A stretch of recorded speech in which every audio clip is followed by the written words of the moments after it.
One of your most important next steps is going to be scheduling an appointment with your academic advisor.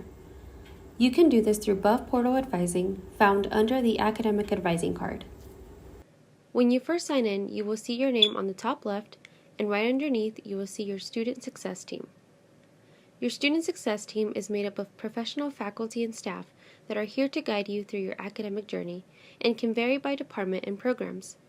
For example, these three here are mentors for specific programs such as MASP, while these two are academic advisors. Once you see your academic advisor, click on their photo.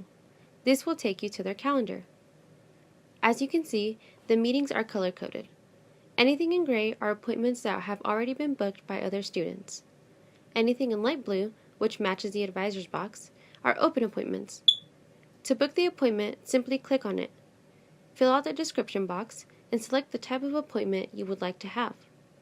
This can be in person, over the phone, or through Zoom, which is a video chat system.